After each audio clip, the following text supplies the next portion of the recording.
If you're trying to deliver 5 different things, that means 20% of your time is on each of those. And so they're not going to be very efficient. You're going to be winging it all the time and just doing what needs to get done to do them relatively competently. Instead of just accepting conventional ideas about how we're supposed to run our business, what if we just said no? What if we just opted out of the funnels, of the frameworks, of the industry standards, and chose a better way of doing business? I'm Susan Bowles, and you're listening to Break the Ceiling, the show where we talk unconventional strategies to increase your operational capacity. This month, we're jumping into talking about saying no and opting out of conventional wisdom or ways of operating that might be outdated, inefficient, or just plain something you don't want to do. Choosing not to do something or deciding to buck your industry trend can be a powerful point of differentiation, like a software or business consultant that doesn't use corporate jargon or have ridiculously complicated processes. But it can also be a great tool to use to increase your operational capacity behind the scenes. Because by choosing not to implement a cumbersome or overly complicated process, you free up time because you don't have to administrate that process or hire somebody to manage it or buy a software to help make it easier. You can just opt out and not do it and save all that time, money, and effort that you would have spent on it. Today, I'm talking to business designer Michelle Warner, who helps service providers, coaches, and course creators design profitable businesses, primarily by helping them drill down and focus on what's important and stop spending time on unproductive distractions, i.e. shiny thing syndrome. We'll talk about how we both use opting out as a tool to help our clients become more profitable and efficient, but also about her 80-20 framework that harnesses that creative energy we all have as entrepreneurs and turns it into something useful instead of something that can quickly derail us. Now let's jump in. All right, Michelle Warner, thanks so much for coming back to the show. I'm really excited to have you here. You're one of my favorite people to talk about. So thank you for coming and taking the time to talk to us. Oh my gosh, I'm so excited to be back. I had a blast last time, so thank you for having me. Awesome. So you and I both help service business owners really focus in on what they should be doing in their business. We do a little bit of that in kind of different ways, but a lot of what that involves, I think on both of our ends, is helping clients see what they shouldn't be spending time on, and what they should be choosing not to do or choosing not to focus on. So can you talk me through kind of how that happens for you with a typical client? Absolutely. So when I'm working with clients, I'm trying to design their business model to be as efficient as possible. People come to me wanting to grow and scale the same way they come to you. And I look at their product mixes, I look at their clients, and we figure out what makes sense and what doesn't. And inevitably, what I find is I call it the creator's dilemma or the entrepreneur's dilemma. And I think this is such a cruel thing that happens to us because as entrepreneurs, we are taught listen to the customer, give the customer what they need. When you're creating, you're making money. And so when we think about making money, we think about creation and we think about responding to needs. And what that leads to is a gazillion products. All of these entrepreneurs come to me and they have all the things. And when I say, what do you think you need to do to grow? They say, oh, I need to create 4 more products for 5 different other people. And that is the wrong thing. And I have so much empathy for them because it's also exactly what they're taught to do. And so my job is to take an entrepreneur who is past that starting stage where you do need to experiment and kind of create all the things to figure out what you're good at, take them from that stage into more of an optimizing stage, almost out of the pure entrepreneurship vein, and start optimizing as a company rather than as a startup. Absolutely. And I think it can be really helpful to use someone like you or someone like me. I know in our work together, where you've helped me, I like using you as my filter of, I have all of these ideas and these are all great things and they could all be viable choices, but what should I be focusing on right now? I love Exactly. the idea of like having an outside person, having an outside entity, somebody that you can bounce ideas off of that says, hey, that's a great idea. That's super cool. Maybe not right now. Absolutely. Because there are so many, I rarely see bad ideas. I see bad ideas, but rarely that's the issue. There's a lot of good ideas. It's just wanting to have all the things at the same time. And I like saying, you can have all the things, just maybe not all at once.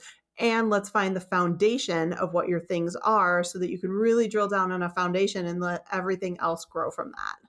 And I think in terms of financial impact, there's a lot to be said about focusing in and honing on, doing one thing very well, very efficiently, very streamlined, because ultimately that ends up being more profitable in the long run. You can deliver services more profitably, you can deliver your course more profitably. And that is actually a direct result of focusing in on the one or two things that you do. Exactly. There's a couple benefits of having that strong foundational thing. There's the operation side that you're talking about. You just become better at it. If you're trying to deliver five different things, that means 20% of your time is on each of those.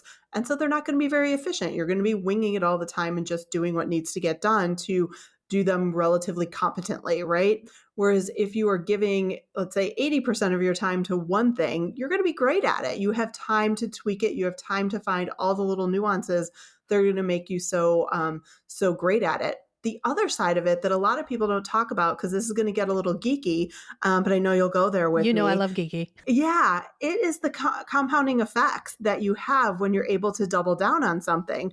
When we look at finances, we hear about compounding interest, and you should invest early because if you invest in your 20s, you'll have so much more money at retirement than you have if you start in your 40s because of this effect of just the constant double down. Well, guess what? If you're doubling down on one program, you're going to have those same compounding effects, mostly because of what we just talked about, that you're going to get so much better at it that the results are just going to snowball like you wouldn't believe. And, that is something that is uniquely beneficial to entrepreneurs. Because if you're in a corporate job and you double down on something and you do a phenomenal job at it, maybe you're going to get a little bit of a raise, right? But you're not going to see the full effect of having doubled down on that thing. As an entrepreneur, you're taking it all home, right? If you really double down on something and you get that snowball effect, that is all yours. Nobody's taking a slice of the pie away from you. And so, as much as it's cruel to tell you to start cutting your babies and cutting your ideas, it's also so beneficial to you because entrepreneurs are in a very unique position to reap all the benefits of the compounding effect. I love that. And it reminded me, so one of my absolute favorite books right now is Atomic Habits by James Clear. Ooh, me too. I've been geeking out over it. It is so applicable to so many, like it is my number one favorite change management book, which I think most people don't think about it as a change, like it's a change management tool. It's a basic foundation of how you convince people to change. But Yep. the piece that it reminded me of is his like 1% calculation, where if you get 1% better at something every day, you do something just 1% better, which really isn't that much better than it was before, like a 1% increase, the compounding effects of how much better that is at the end of the year or, at the end of 5 years is just astronomical. Really doubling down and investing in doing really, really good work and making it just slightly better the next time you do it. Absolutely. I could not have said it better myself. That is what we're going for, whether it's a daily habit or it's your program. If you get 1% better at that program every single day, that program is going to be better as opposed to 1/4% better every day if your focus is split. Absolutely. That makes sense. So you have a framework. I guess, well, it's a framework, right? That you call Absolutely. kind of the 80/20. So can you tell me a little bit more about that, how it works and how you use it with your clients? Yeah, so this is a little bit of a spin. I think we've all heard like the 80/20 Pareto principle about, effort and results. But what I like to spin it into is, again, encouraging this compounding effect because we are going to have competing priorities. You know me, I like to work in the nuance and in the gray area. I think in entrepreneurship, we hear a lot of advice on either extreme. And one of the pieces of advice that makes me insane, even though I've kind of just said it, is to focus on the one thing and you should only do one thing. Well, that's also not practical because we have creatives. As entrepreneurs, we're multi-passionates. I just said I have all the empathy in the world for creative entrepreneurs, especially who have all the ideas and all the creativity. It is hard to go from that world into a world where you are so focused and disciplined that you are only focused on one thing. So what I have started to ask my entrepreneurs to do, and it works magnificently, is I say, give me 80%. So I'm going to tell you what the foundation is. I'm going to tell you where I want you to compound everything. Yes, in my perfect world, you're doing that 100% of the time, but you know what? Give me 80%. And then 20% go play. Because what I find is that cuts down on the rebellion. And I'm here for it too. Like, I like to rebel when I'm told to just focus on one thing. But if we can take 80% of your time and focus on the thing you need to be focusing on, and then let the energy of everything else dissipate in the other 20%, that's sustainable. You can keep up with that.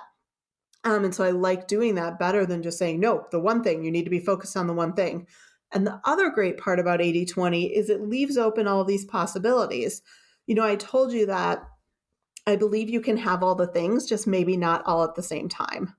So if you can be focusing on one thing 80% of your time, the other stuff gets the other 20, but then it can switch. Once you've gotten your foundation, pretty well nailed, it'll never be perfect, but you get it pretty well nailed, then that can go over into the 20% time, and you can bring another idea into the 80% time and build that baby.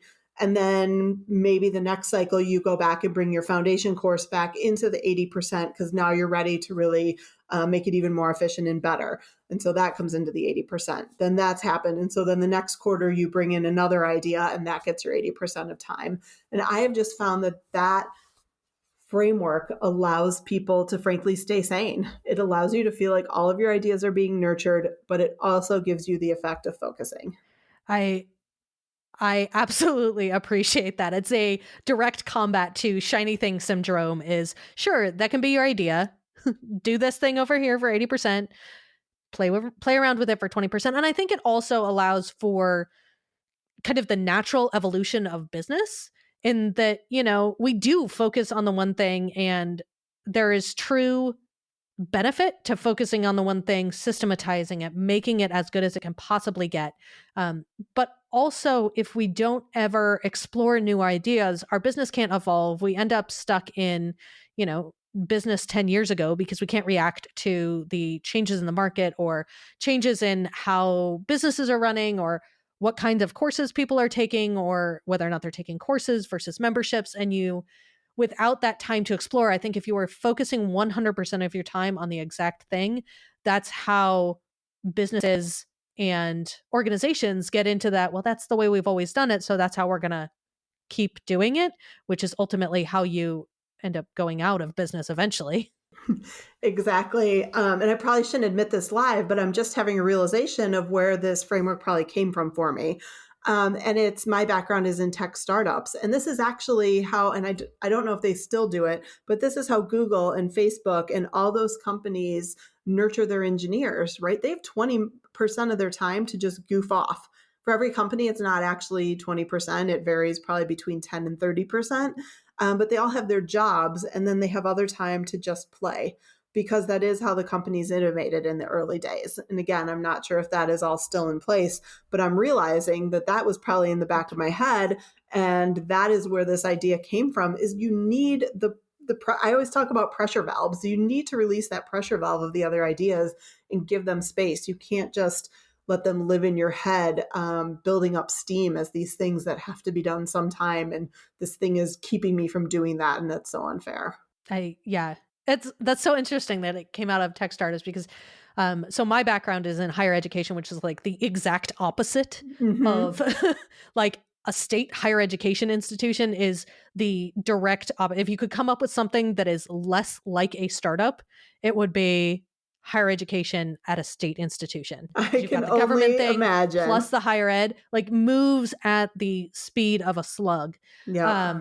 And a lot of the organizations, like I was always the person coming in saying, but why are we doing it this way? And do we still have to? Is there a good reason? And always getting the answer, well, this is the way we've always done it. And so it's interesting that your perspective from the fast moving allows you to create the pressure valve. And I so value that pressure valve that you need to spend time innovating or looking at new practices or understanding how things are changing so that you can get out in front of it. But that needs to be held at the same time that you're holding focus on the thing that you're currently doing and doing it really well and focusing on putting out good work and doing the thing that you are doing right now very well at the same time that you're focusing on what could the future look like. I love that. And I love that analogy because you could run with that and say that if you didn't have this 20% of the time, if you did have the pure focus that people tell you you need to have, yeah, you're going to turn into a bureaucracy because you're going to lose all ability to think interestingly, right? But at the same Yes. time, if all you do is chase ideas, again, you're never going to get anywhere because you're just running around on this hamster wheel that is not very useful. I always look to the art world for inspiration for whatever reason. And I think about constraint, right? Give me a frame Mhm. and let me do whatever I want to do within the frame. And that is much more effective than just telling me to go create something. And I feel like 80/20 is taking that as well. I actually thought my inspiration for 80/20 came from the art world, but now I'm realizing it probably came from the tech startup world. But I think you can meld all of those things of looking for a little bit of constraint in order to allow you to create, because blank canvases are the most terrifying thing there is. Absolutely. And I think, as entrepreneurs, we all naturally are just creators. Like you said, Yep. anybody who owns a business, runs a business is by nature, I think, an artist. And, for some of us, and I know you and I have talked about this outside of this conversation, that business is our art. Hmm. Designing businesses and structuring them in a way that makes sense, and that puzzle piece that is our art. Um, Andy but I, Warhol, being good at business is the most fascinating kind of art. My favorite quote of and all it's, I time. mean, it's just, but you need that.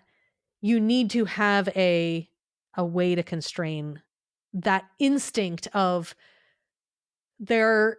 There is no entrepreneur that can't come up with a good idea. Once you've started one business, it's so hard to turn it off and not turn everything you see into a business opportunity. Yep. And I like that the framework allows for that natural instinct of the people that start businesses. Yeah. And I think if any entrepreneur, if any of us can do anything good for an entrepreneur, it is to help um, bring in the nuance, right? Because entrepreneurs are just Mhm. so, they're not black and white thinkers, but they get stuck at these two ends of extreme spectrums, right? If I'm not hustling, I'm dead. If I'm not creating, I'm dead. And like, no, there actually is a little bit of a middle ground. And you can live within the nuance. And that's what 80/20 is all about, is please go have all the ideas. Please listen to what your customers say. And then also please think before you execute. Or use a filter, Yes. like a good friend that can be like, Yes, "Hey, not right now. exactly. Great idea, not right now." Yeah, yeah. Put that one put that one on the wall. Come back to it later. So talking around the conversation of, what do we choose not to do? How, we focus on the one thing. Where do you see business owners kind of getting confused, getting in the weeds? What are they typically doing that they should be probably opting out of and aren't seeing that? I think this is a little bit of what we've been talking about, where they're operating on these extremes of I can't stop, won't stop, need to continue doing these things. And I like telling entrepreneurs, because a lot of us are into the wellness space, right? And a little bit into the woo. And I say, we always talk about how your body is talking to you. Are you listening to it? Well, your business is talking to you too. And when you're going full bore, you're just not listening to it. And so, how can you be noticing things? How can you have any sort of system to notice things daily that are happening in your business and just taking in this information? Because the worst things that entrepreneurs do is just act without thinking. So I literally have a journal that I fill out every night or most nights. It's what are three things that went well today? What are three things that didn't go so well today? And what do they mean? And at the end of the Mm, week, I tally that up. And at the end of the month, I tally it up. And it's amazing the trends that you see when you have that level of awareness, right? We talk about mindfulness awareness. And when you bring that level of awareness into your business, you start seeing what you're doing wrong. And so, what you're doing wrong at a meta level is you're not paying any attention. You're just chasing ideas. What you're doing wrong at an actionable level is not tracking anything and therefore not being able to really understand how to iterate and make micro adjustments as you go. Because it's wonderful to say you're focused 80% of the time on creating your foundational course. Well, again, it is going to take you a much longer to create that stuff if you are not aware on a daily basis of what's working and what's not. If you can make little micro adjustments as you go, you're going to get to your end result a lot faster than if you're only looking quarterly. Because if you look quarterly, then you're like, oh crap, something happened 2.5 months ago that I didn't even notice. And now I have to like course correct after chasing that thing for 2.5 months. So I think just, again, like slow down, think, bring some of that awareness that we're starting to bring into our mindfulness and our bodies, bringing that into our business. I love that kind of, you're right. We get a lot of information about taking mindfulness about our own personal, like self-care and that kind of thing, but doing the same thing for your business, just awareness of how your business is feeling and where you are in your business. Are you enjoying the services that you're offering? I think that it's so, I love that you're tracking it. I am. That you know me, I love metrics. I love data. That's my favorite thing. I love that you turned basically qualitative data into something that you can pay attention to and see the trends and understand what the signals because your business gives signals, it shouts signals at you. And from my aspect, a lot of that, the time that ends up being financial signals of things not going well or that are going well. But I think that's just on the surface. We can take that analogy of your financial metrics and turn them into qualitative choices about, is your business what you want it to be? Yeah. And I will give you the silliest but really effective example of doing this, because it takes just as long as it takes to do a gratitude journal, right? And a lot of people are doing gratitude journals right now. So it's not like you have to pull all these numbers and know all these things. And here's an example that I know you'll relate to because I'll call you out on it. And I know you're benefiting from this thing as well. So this spring, I started pitching a bunch of podcasts. And I was sending a lot of cold pitches, which I never really want to do, but I just was. And I started to notice through this process, when I would send these cold pitches, I would always kind of look and say like, do I have some kind of connection? How can I, make this less of a cold pitch? And I started noticing day by day a couple of things that were working because a lot of people weren't paying attention to me then, but the ones that were happened to have a couple of things in common. And I was like, that's interesting. So the next day when I sent out another batch of pitches, I would adjust for that. And all of a sudden, I have this cold pitch podcast template that is getting me on like 80-85% of shows that I pitch. And that doesn't happen, right? You're always like, Don't even bother cold pitching because nobody will even respond to you. And I'm getting a lot of value out of it. And, I got there in about 5 or 6 days. And then I probably wouldn't have even gotten there at all if I hadn't been like, that's interesting. What was different about this pitch than that pitch? And if I hadn't been paying attention to those patterns, I don't even know if I would have found the pitch that's working as well as it is. And if I had, it would have taken a couple of months, not 5 or 6 days. Yeah. It's so interesting because on the marketing side, we always talk about listen to your customers, listen to the signals that your customers are giving you, but we very rarely apply that to our business or the things that we're doing in our businesses, like sending a cold pitch email and looking for trends in success. We very rarely look for data about whether or not what you're doing is working. We get a lot of outside signals that say, I have a 6-figure course. I'm so successful. Use my XYZ program. And we assume that it's working, but we so rarely look for actual data or signals that help us make those really good, strong, solid database decisions. Yeah. And that's where when you're bringing just a little bit of awareness in every day, all of a sudden that stuff pops up and is very obvious. Uncomfortably obvious, I would say, when you first start seeing it, you're like, oh, this has been available to me all along. Oops. Well, and then when you start scratching the surface of looking for signals or metrics or data about something, all of a sudden it just slams you in the face everywhere. Like you Yep. see them everywhere. Yes. Yes. And you realize how valuable doing some of those things that aren't perfectly efficient are, right? I mean, you could argue it's not perfectly efficient to write a journal entry every night. Well, it takes me 2 minutes, and over the long course, it's really valuable. Absolutely. I think there are good times and places to focus on efficiency, but that's not one of them. Exactly. Exactly. So, for you personally, was there a particular operations or process or business model decision, something that you consciously chose to opt out of or approached relatively unconventionally that made a difference to how you run your business? Like, what have you chosen to opt out of in your own business? This is probably something that's more my own mindset problems than anything, but I know other people have come up with this because we've talked about it. So I'm going to share it. And I pride myself. So the work I do is I design business models. So you bring me your business that's not growing correctly. You don't know what to do. I tell you what to do. I figure out what's wrong. I get you back in alignment and growing again. And I take a lot of pride in the fact that everybody gets a custom business model because the entrepreneurs I work with are at that level where templates don't work. And for a long time, in my mind, that meant that I started from scratch with absolutely everyone because it was going to be custom and it was going to be perfect for you. What I realized was that that was a massive waste of time. And I had to let go of this idea of what custom meant to me. And what I mean by that is they are still very much custom solutions, but I finally allowed myself to dig in and understand what frameworks I was using to make decisions.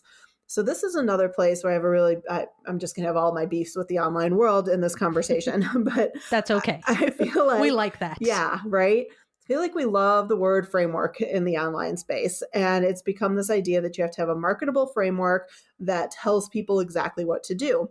So when I was thinking about custom, I was like, can't be any frameworks involved because that's not custom. And then I, kind of told myself, Michelle, calm down, go back to your 20 years of business building experience and realize that I do use frameworks, but I use them as decision makers. And so I brought into my process these frameworks, and now I share them with clients and explain to them how I'm making decisions in terms of what I'm telling you to do with your business and how to design it. But I'm not handing you a framework and slapping it in your face and saying, go do this. I'm saying, let's look at this framework together and let's make decisions based on it. And I want you to understand how I'm making this decision for you. And lo and behold, what that has resulted in is wildly more efficient for me because I'm not starting from scratch with everyone, and wildly better outcomes for my clients because they understand why I'm making the recommendations I'm making and what I'm doing. And they can execute it so much better because they understand where it's coming from and they have something to glom onto other than my recommendations. So I opted out of the idea that, again, the extremes, that it's either a list of 10 things to do or custom. I found my middle ground, that those don't have to be the only two options, that it can be custom, but you can use frameworks to get to custom.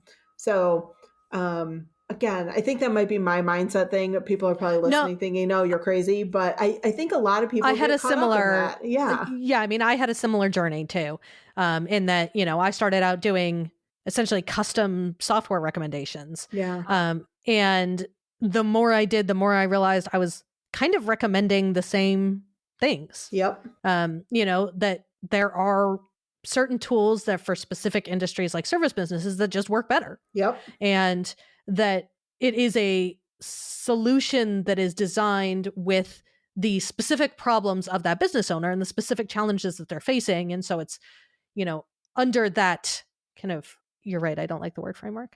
Right? Nobody likes the word framework Like, because it's people so have a similar overused. reaction to process when I'm like, Yeah. oh, let's put in a process. I'm like, that just means like have an order in which you do things, like have a clear idea of what you're going to do next. Like that's all a process is.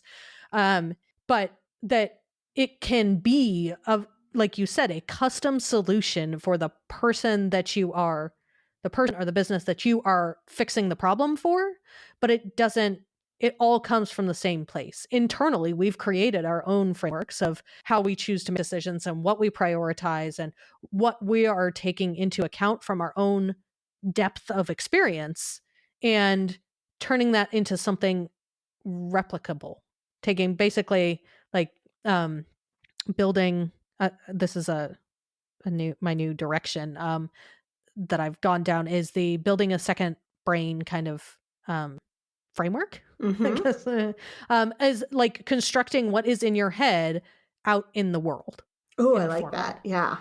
And it's a course from Forte Labs. They literally have a course called Building a Second Brain, talking about like how we process information and how we hold that Okay. essentially, I guess. So being able to take what's in your head and put it out in the world in some format. Ooh, I need to go take that course.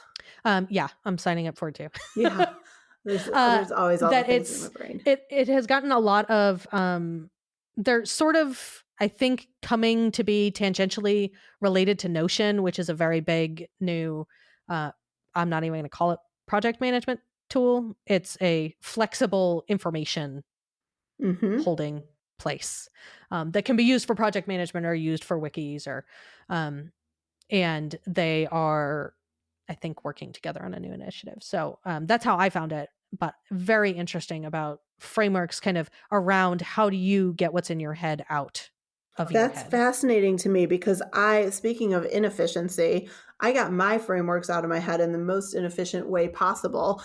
So if you can, and I think a lot of people who work more on this custom side, or those of us who have mastery and really work within the nuances versus working on something that's very tried and true. Here's the 10 steps you need to go do.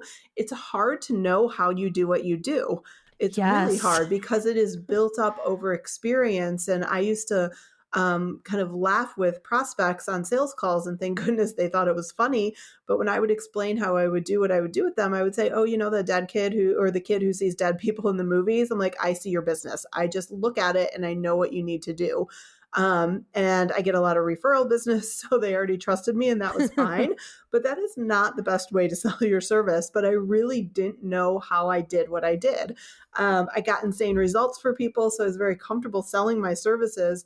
But it took me a very long time, actually a 6-month road trip where I really went inward and figured out, I'm like, oh, wait, this is how I'm actually thinking through these things.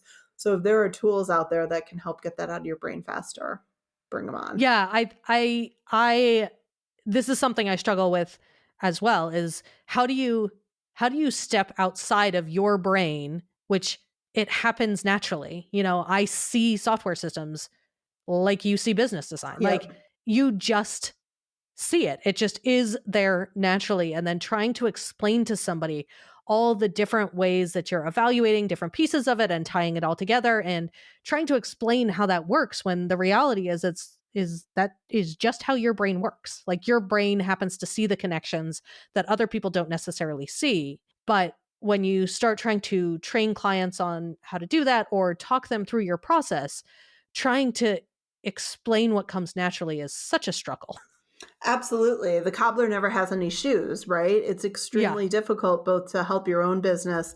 And I really think that people who come with deep experience and having been done this for a long time and are teaching from and analyzing from experience as opposed to a more traditional teacher route, it's a really big struggle, but also that's where the goods are. You know, those of us who are Absolutely. great, yeah, those of us who are great teachers are so wonderful to get people started on paths. But when you're really digging into a business that is ready to go to a next level, you need that nuance and you need to bring that in. And the more we can do, those of us who operate in that space to help people understand how we do, not only are we going to be more successful, but we're just going to get better client outcomes because they can understand and they can be more independent going forward, which is definitely a goal of mine. Absolutely. So, before we wrap up, is there anything that you think we should talk about that we haven't yet? I'm trying to think. I don't think so. You know, we've hit all of my highlights, especially in terms of bringing in the nuance and obviously 80/20. No, I don't think so. Cool. Me neither. I loved this conversation though. Like this was awesome. Yeah, I love every time we do one of these. Um, It's just awesome. We need to find more outlets for it. We do. So where can our listeners find you if they want to connect, learn more, assuming that they haven't already listened to episode 3, which they should absolutely go listen to episode 3 when Michelle was on here the first time. Please do. And come on over. I'm at themichellewarner.com. And honestly, come say hi on Instagram. I'm at michelle.warner. And that is where I chat with everybody these days. Hit me up in my DMs, say hi to me, tell me about what you're going to focus on. I would love to get into a conversation and hear about your business. Awesome. Thank you so much, Michelle. You are so very welcome. It is always a pleasure.